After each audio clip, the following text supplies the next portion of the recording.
Шаш неге уыстап өте көп түседі? Сәлем қыз-келіншектер, менің есімім Шаңдағы Жүніс Мейрамбайқызы. Мен акушер-гинеколог және де косметолог, нутрициолог, дәрігермін.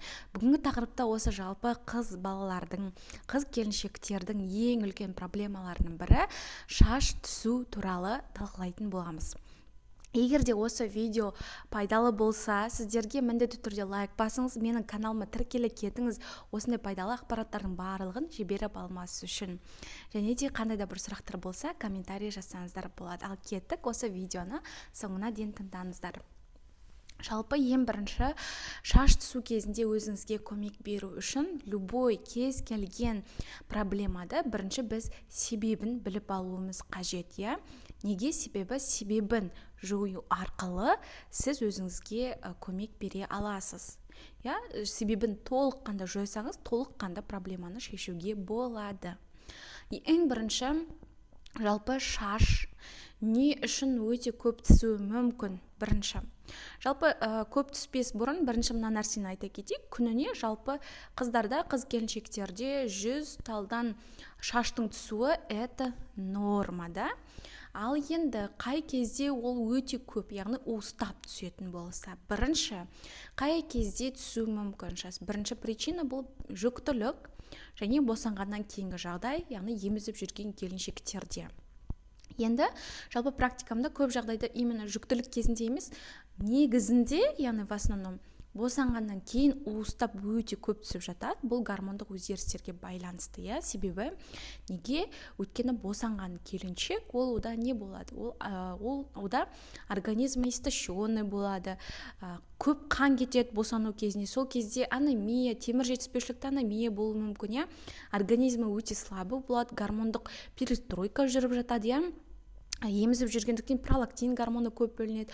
Жалпы осындай өзгерістерге байланысты әйелде уыстап шаш түсуі мүмкін босанған келіншекте, бірақ егер негізгі основной проблема, қазір мен сіздерге болашақта айтатын боламын, темір жетіспеушілікті, гипотереоз, күйзеліс деген сияқты әртүрлі нақты основной проблема болмаса, онда ол физиологиялық түрде болады да, примерно 4-5 аптада ол кетіп қалады. Я кетіп қалады. Это нормально. Главный, жаңа мен айтқан причина болмау керек. Егер сол айтқан причина болып жатырса, онда онымен жұмыс жасаймыз. Екінші, бұл бізде темір жетіспеушілікті анемия.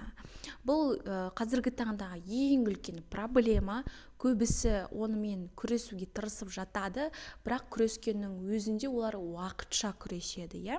Яғни қаншама темір препараттарын ішіп жатады, бірақ бесполезно, иә? Почему? Өйткені олар дұрыс жұмыс жасамайды, темір жетіспеушілікті анемиямен дұрыс емін қабылдамайды, өйткені оның жаңағыдай себебін жоймаса, қанша темір препаратты таблеткаларды ішсеңіз де ол көмектеспеуі мүмкін.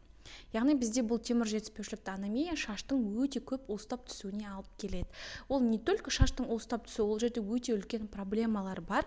Оны сіздер менің анемия деген сабақтарынан оқи аласыздар. Астына видеоның ссылкасын қойып кететін боламын. Егер сізде темір жетіспеушілікті анемия болатын болса, жүктілік кезінде болған болатын болса, сонымен қатар босанғаннан кейін көп қан кетсе, жалпы естественный роды дейді, сол кезде бір жарты литрге дейін қан кететін болса, егер кесар тілігімен босанған келіншектерде 1 литрден жоғары қан кетеді, иә? Сондықтан оларға обязательно железодефицитті анемия болады. Сондықтан босанғаннан кейін міндетті түрде жалпы қан анализіне, ферритинге және кровь на железо деп айталады, соларға тексеріліңіздер міндетті түрде. Одан кейін үшінші, бұл бізде қалқанша безінің аурулары. Яғни ол гипотереоз болуы мүмкін, гипертиреоз, аутоиммунный тироидит, диффузный токсический зоб деген сияқты. Именно мына щитовидная железа деп айтады, ол қалқанша безінің ауруларына байланысты. Солар уақытта тоже шаш түсуі мүмкін. Егер сондай заболеванияларыңыз болып жатса, сіздерде енді қандай да бір гормон қабылдайтын болсаңыз, оны эндокринологпен сіздер өздеріңіз ақылдасып шешесіздер. Ал егер де сізде незначительный гипотереоз немесе именно босанғаннан кейін анықталатын болса, оны анықтау үшін сіздер қандай анализдер тапсыру керексіздер?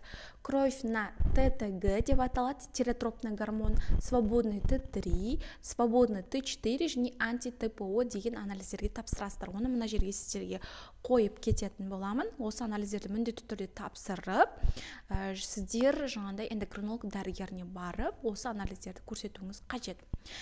Егер сіздерде гипотиреоз анықталып жатырса, дәрумендерден қандай дәрумендер қабылдау қажетсіздер? Міндетті түрде обязательно цинк, селен және де щитовидный железаның гормондарын қалыпты жұмыс жасауға көмектесетін осындай тиреоген деген пептид бар, сондай қабылдасаңыздар болады. Бұны желательно дәрігердің тағайындауымен. Одан кейін тағы бір себептердің бірі бұл бізде дұрыс тамақтанбау. Яғни сіздің рационыңызда белокты тағамдардың аз болуы. Сондықтан белковый тағамдарды көбірек қосуға тырысыңыз, ет өнімдерін, творог, сүт болсын, сыр, жалпы белковый тағамдарды көбірек қосу керек. Неге? Себебі біздің мына шашымыз, это кератин деп аталады, в основном бұл белок, состоит из белка, поэтому оған белок өте көп қажет. Немесе белковый тағамдарды аз жейтін болсаңыз, жалпы коллаген деген бар, қазіргі таңда порошок түрінде, жалпы желе түрінде, неше түрлі коллагендер бар, қазіргі уақытта ішуге болатын, сондай коллаген ішсеңіздер болады. Потом тағы бір себептердің бірі бұл бізде В тобындағы витаминдердің жетіспеушілігі. Яғни ол витамин В12 болуы мүмкін, витамин В7 биотин, тағы да басқа витаминдер өте көп В тобындағы, солардың жетіспеушілігі болуы мүмкін. Егер сондай жалпы сіздер мысалы жаңағындай шаштарыңыз өте көп уыстап түсіп жатса, негізгі емге қосымша міндетті түрде В тобындағы витаминдерді қабылдауыңыз қажет. Ол не только В тобындағы витаминдер шаштың түсуіне ғана емес, ол жалпы есте сақтау қабілетін төмендеуіне де алып келуі мүмкін В тобындағы витаминдердің жетіспеушілігі. Сондықтан міндетті түрде өзіңіздің жаңа емдік схемаларыңызға осыны қоссаңыздар болады. Шаштың өте көп түсуіне алып келетін тағы бір себептердің бірі бұл әйелдің өзіндегі әртүрлі аурулар болуы мүмкін, синдром поликистозных яичников деген сияқты, немесе жаңағыдай өте қатты стресске түскен келіншектерде надпочечников усталость деген нәрсе бар, естіген шығарсыздар.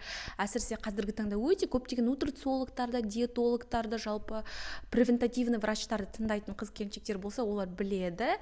Синдром, то есть надпочечниковая усталость деген нәрсе бар, өте қатты стресс жүрген келіншектерде кортизолдың бөлінуі тұрғысынан өте көптеген бұзылыстар болады. Жалпы бізде кортизол витамин С-ны өте қатты қажет етеді. Сондықтан, егер сізде өте қатты стресске түсіп жүрген болсаңыз, обязательно магний препаратын және де витамин С қабылдауыңыз қажет, және де осы надпочечник, яғни бүйрек үсті безінің пептиді бар, гормондарын реттеп отыратын гландокорд деген, соны тоже ішуге болады, желательно дәрігердің тағайындауымен. Және де шаш түсуіне қатысты тағы бір проблемалардың себептердің бірі бұл, егер әйел предклимактерический периодта болатын болса, яғни климаксқа түсер алдында тоже организмде витаминдердің жетіспеушілігінен, микроэлементтердің жетіспеушілігінен шаштың түсуі мүмкін. Немесе егер әйел комбинированный орально контрацептивы жүктіліктен сақтану мақсатында қабылдайтын болса, сол уақыттарда да шаш өте уыстап көп түсуі мүмкін. То есть причинасын бірінші очередь білуіміз керек. Және де тағы да бір себептердің бірі бұл қазіргі таңда ең көп кездесетін бұл Д витаминінің жетіспеушілігі. Сондықтан міндетті түрде витамин Д-ға тексеріліңіздер. Мен сіздерге жалпы осы видеоның астына қандай анализдерге шашты уыстап өте түскен уақытта қалай тексерілу керек, соны сіздерге астына жазып қоятын боламын.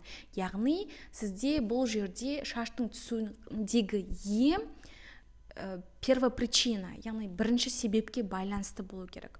Ал витаминдер бұл сізде негізгі емге, егер қандай да бір заболевание болатын болса, мысалы анемия, гипотиреоз, соған қосымша жүру керек. Яғни міндетті түрде дәрумендерде не қабылдайсыз? Витамин D3 міндетті түрде ішесіз, омега 3 ішесіз, және де егер де сізде надпочечниковая усталость болатын болса, міндетті түрде витамин С қабылдайсыз. Егер гипотиреоз болатын болса, цинк, селен және йод қабылдауыңыз қажет болады. Және де қосымша В тобындағы витаминдер міндетті түрде қабылдайсыздар. Оның ішінде биотин және де кобаламин, витамин В12 осыларды қабылдауыңыз қажет болады. Қыздар, егер бүгінгі менің видеом сіздерге пайдалы болса, міндетті түрде лайк басыңыздар. Мен сіздер өте қатты қуанып қаламын. Және де құрбы қыз келіншектеріңіз болса, солармен тоже міндетті түрде бөлісуді ұмытпаңыздар.